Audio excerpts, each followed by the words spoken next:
So I'm going to talk about this project, which is a collaboration actually with several partners, Chudong Huang, Linda Tony Meyer, Yusuf Leblevici, Catherine Deolan, Fabio Grassi, Sandro Carrara, not to mention all the graduate students and postdocs who are involved here.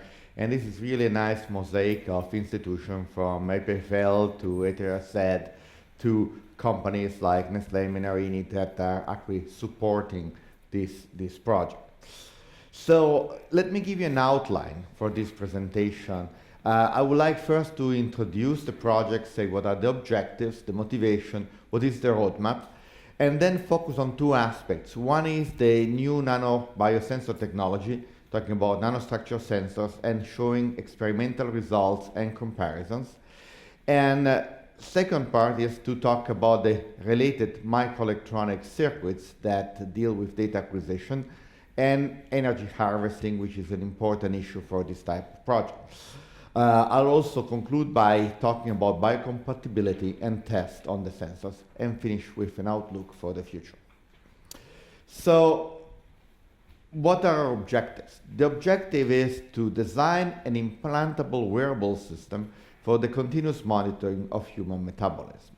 This implant is embodied by a cylinder of about 2.5 millimeter in diameter and 15 millimeter in length to be put in the interstitial tissue. This device, this implant, will house sensors. Sensors can detect some molecules, some metabolites, produce electrical signals that are processed, eventually they are transmitted, and allow the monitoring of one or more patients at the same time through an information system downstream. So looking at the engineering roadmap, what have we been doing? We started in 2010 by using a glucose sensor that was done as a part of a different project. Actually, at the time was a temperature sensor. We made it into a glucose sensor. And that was about much bigger. That's a 10 millimeter in diameter and 3 centimeter long. That was too big to be implanted in a human, even though it was implanted in a pig. But the pig had nothing to say about it, didn't complain. So this was the first point. Then we went to an implant I2 that was the prototype of a sensor for various metabolites, not just glucose, so giving a variety of targets to measure, still by having the big housing. And then at the same time, develop the components for I3, which is our final objective, the components for building this implant that would fit in a 2.2 by 55 millimeter case. And our objective is to get to the spring 2013, which is now 9 months apart from us, to have the assembly and the test of the final sensors that will be in the house. So this is a picture that actually shows how it's used, the I2. Then there is a sensor, that the sensor part has been implanted in mice with the part that was actually outside, and some tests were done by keeping the mouse in a cage, receiving the signals, and then having access to information through a PC. Now, within this, there's been a collaboration with the antenna group, Professor Friedrich and Mosik at the EPFL, designing various types of antennas, various geometries of antenna for transmitting the signals from this implant. Now, we're working on this prototype I3 just to give you an idea of how that is. This is a blow-up. So there's an outside case which is flexible. This is developed in collaboration with Mike Opdenbeck at IMEC.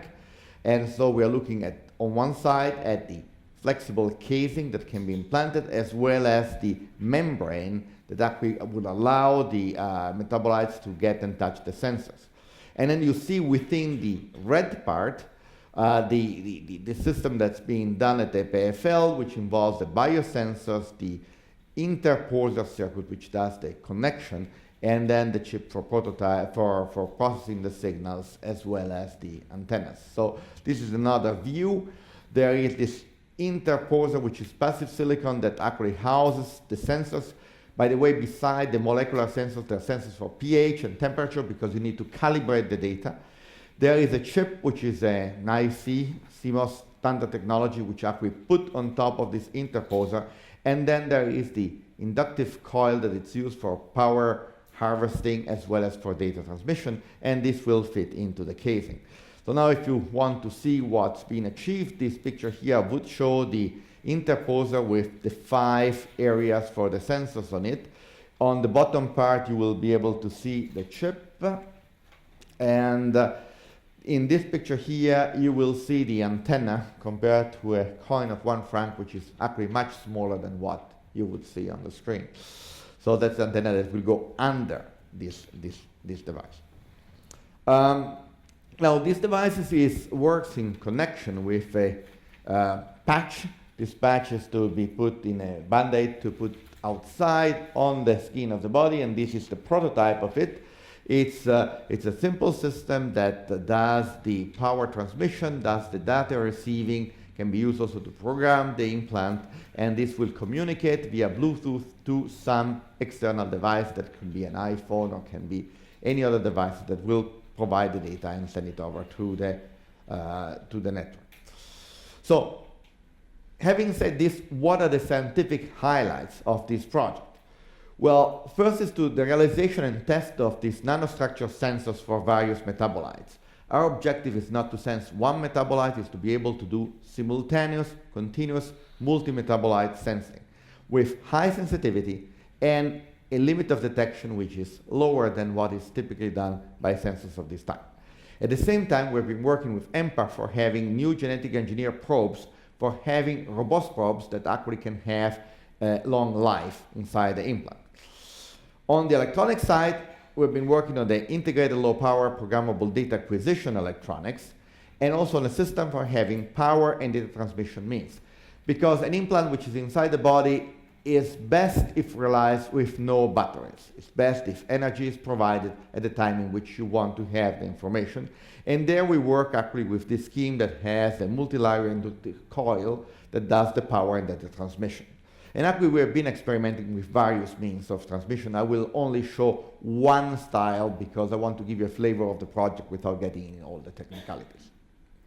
So about the nanosensor technologies.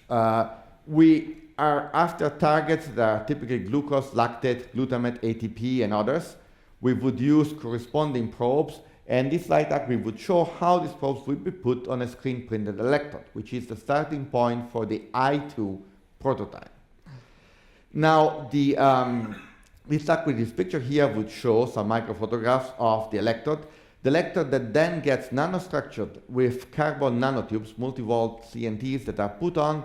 CNTs would increase the active area and at the same time would provide a very highly conductive path to the electrodes, and then the nanotubes will be covered by the enzymes that actually do the effective probe that binds to the target. And here you have a little bit the size of the elements that we have, and this is eventually what is the enzyme size that it would have.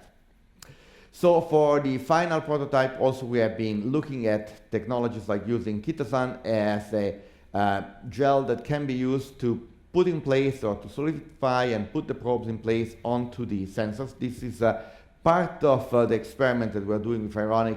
It's not clear if we will use this into the final prototype i3, just for a question of roadmap and timing. These are some measures on the I2. You can see here the I2 that has the capsule, the big implant, and then has the electrode that's put into a fluid. This is the response to the step as we're increasing, for example, glucose in the solution, and this is the data as it's measured outside with remote sensing that can be done at a distance of about 10 meters from the device itself. These are measures related to lactate, and I would have other measures for other kind of metabolites. These pictures here, on the other hand, show sensitivity of these devices, and the two lines actually would show the increased slope that you have when you have the CNT nanostructure of the electrodes, that it's one of the characteristics of this type of displays and of our type of research. So by using these CNTs, we have higher sensitivity, as I said before, as well as a lower limit of detection. Actually, it's interesting here we have this table, this actually tabulates the result that we have in terms of sensitivity and limit of detection. These data, of course, are important for people who work in the field who can compare with the state of the art. But I would say that the important point is that with this type of devices, we are within the range of interest for clinical studies, which is extremely important, especially when you do something miniaturized. Now, one big issue, of course, is how long would your implant would be active and effective without a human body. And for this reason, this is actually one of the reasons, we've been working with EMPA that has fabricated stable probes, and the idea is actually to integrate the biosensing platform with biorecognition molecules that have been tailored, and these actually have higher affinity with the analytes, higher stability, higher electron transfer rates, and so on. So these are basically comparisons of 3 types of sensors that of probes. The bottom one are the commercial one that you can find. The 2 top ones are the ones that are being developed at EMPA that do develop, actually give us higher sensitivity and actually even a better linear range. The picture here actually shows how would the sensors vary through time. So the red line, it's basically at 50 days. And as you can see, as the time passes by and somehow the device wears out, then the sensitivity gets a little bit lower and also the limit of detection gets higher, but we are still within specs. And of course, if you're talking about an implant, according to what you do, an implant that's small that can be injected under the skin, you can have desirable period of time within the body that can go between 1 month and 1 year, and we are not there yet to say that we can build these implants that will last in your body for 1 year, but the results that we hear are very, very encouraging. Now, as far as the microelectronic is concerned, this has to be put in close connection to the biosensor themselves. We started by using the principle that all these measures on sensing proteins are done with the electrochemical cell model, and we didn't want to use models just based on RCs or on nonlinear RCs, but we wanted to build the exact electrochemical model with the corresponding equation within a VHDL ASM model so that we could do simulation of the electronics together with the sensor itself. Now, the data acquisition electronics works in this way. There has a circuit that generates voltages that can be either fixed or can be sweeping voltages, typically triangular form. The potentiostat will give to the cell a given stable voltage across 2 electrodes, and we will measure the current that will flow into a 3rd electrode. Now, if you have multiple sensing, you need to have some multiplexing. And of course, you need to have a current readout circuitry that is low noise, that is highly sensitive, and linear. And then you have to detect the peaks, typically as you do sweep on the voltages, where you will have peaks of current, you will have a current which is proportional to the concentration of the analyte that correspond, of course, to a specific point in the potential domain. This is a sketch of the circuit design. Circuit design involves several analog components. Again, low power and low noise is extremely important for this. This picture here shows the first prototype chip that was done with different possible solutions for a sensor. This chip has been tested. A significant part of the chip worked. We moved to a second prototype that it's been taped out last week. Now this second chip would enable the multiple sensing, so it can address 5 probes at the same time. Keep in mind that if the 5 probes are configured differently for different analytes, also the ranges of currents that you might want to sense is different, so the system has to be able to be programmed to various ranges of current, even though the currents are fairly small. And the chip also embeds the capability of doing sensing of pH and temperature, which is extremely important for the calibration of the result that we get out. Again, this is the second chip that's coming out. We would envision a 3rd chip to be taped out in October, November timeframe with the latest feature that has to go into the final system.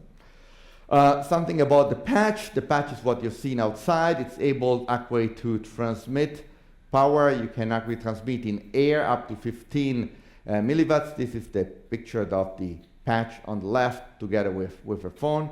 Autonomy, it's by now the patch is powered by some lithium polymer batteries, and it can last actually for 10 hours. And it has Bluetooth communication. Now, the idea for doing power transmission is based on the notion of having an asymmetry of coils. The reason, because we wanted to be within a range which is typically used for medical, that's around the 10-15 megahertz. I know there's been research done by Professor Meng in the gigahertz range. But we tried to work in that range, and then we wanted to have still coils that are small in the implant, because they have to fit, and at the same time to have significant power transmission. So our solution is to have asymmetric coils with a much bigger coil in the patch, a smaller coil which is inside, but it's a multi-layer coil actually done with different layers that then are connected together. And this actually allows us to have a fairly effective transmission of power. This is an experiment. You can see the transmitter, the receiver is on the side. In the middle, there's a nice stake of about 1.5 centimeter in depth, and that's actually what we keep in our fridge. That's basically emulating what is a human tissue. More or less, out of 17 millimeters of stake, like call it bovine tissue to be technical, we can transmit 1.17 milliwatts. That's what we can measure. We think our spec is that the chip for now consumes half a milliwatt and should be actually about 5 to 6 millimeter inside the interstitial tissue. So we have quite a bit of margin of having extra power for either problems that relate to misalignment of the patch and the implant movement, or issues that we might want to add functionality to the implant in the research to be done in the coming months. We can have communication up to 100 kilobit per second through this type of device.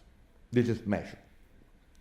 Now, we did some biocompatibility studies, and so we work actually on a polymeric package that can have hermetic encapsulation of the chips.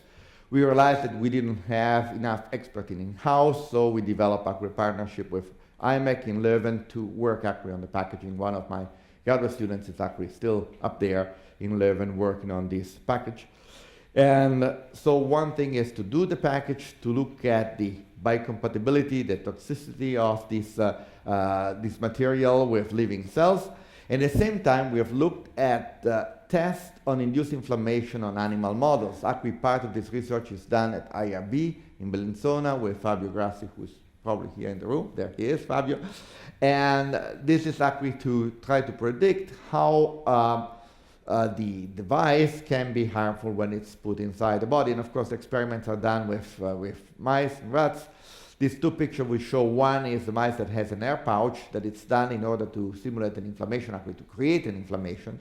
And then there would be a mouse who's actually carrying prototype I2. Again, the sensors is inside, the electronics is outside.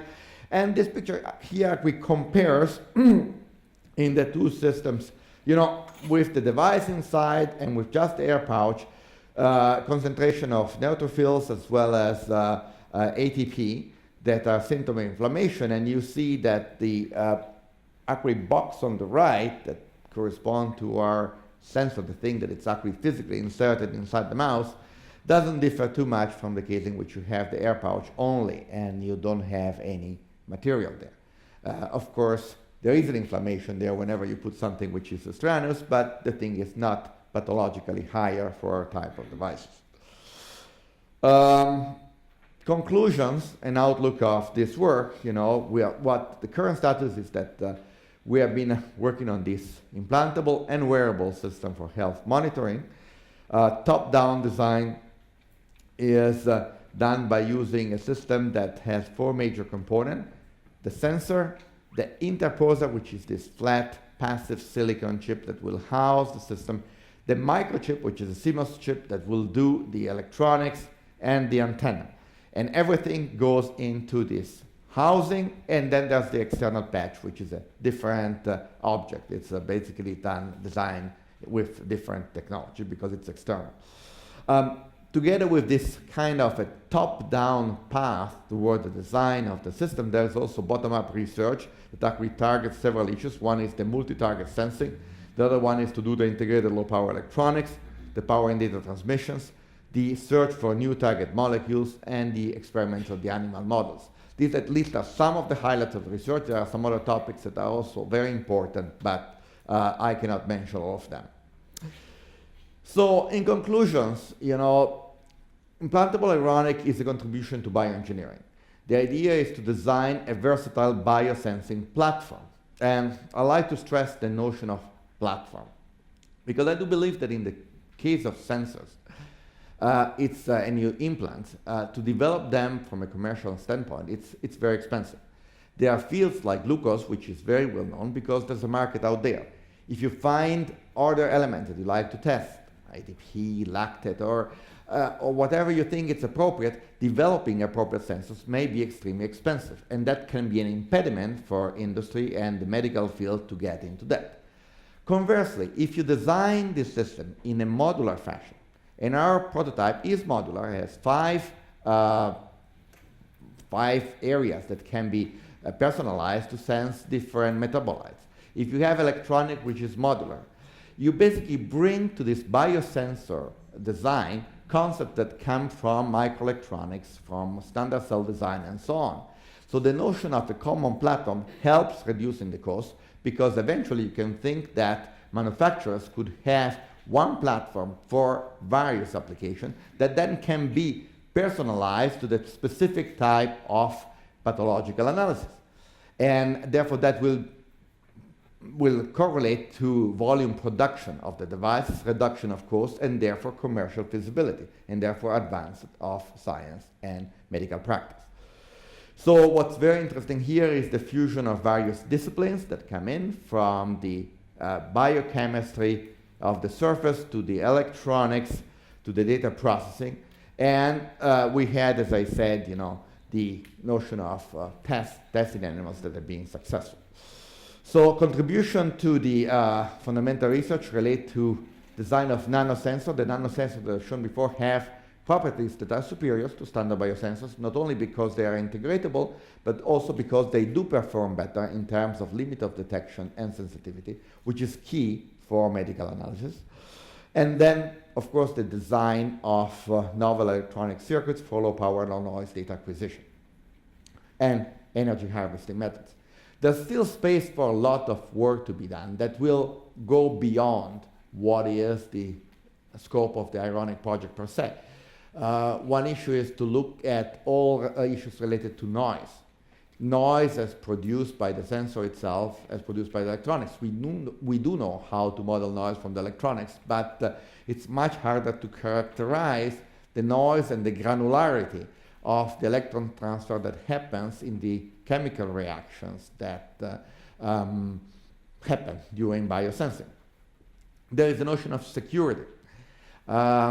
You want the data transmitted out not to be readable by everybody. You don't want to go to an airport and while you're standing in line, somebody next to you who's a graduate student at University XYZ will read all the metabolites that are in your body and will tell you, good to meet you. I know that you have this and this disease.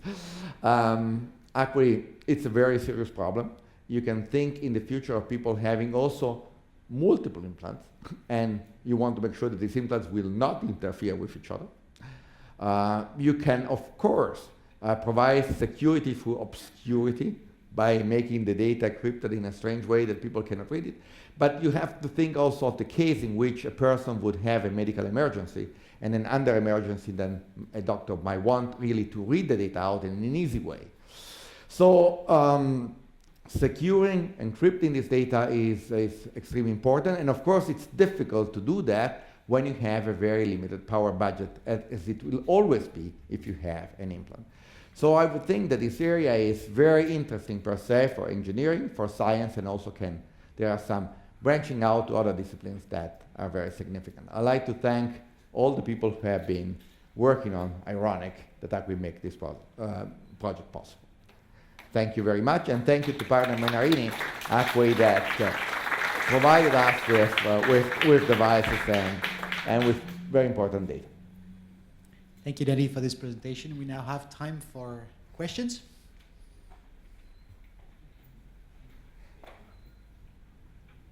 So in these antennas, you can get 1 milliwatt in the system, something like this. Well, what's the percentage, or how much is the total power you have to send to get? So what's the fraction of the power you The collect in the antenna? fraction is, I do think, and I think we have the expert back there, but I think about 95% of the power will not be captured. It's still fairly low. It's still not heating up the tissue or not. Other questions? I'll provide you with the exact data. What is the material that you use for the cages, the biocompatible material? I'll let Sandro apply. It's PDMS.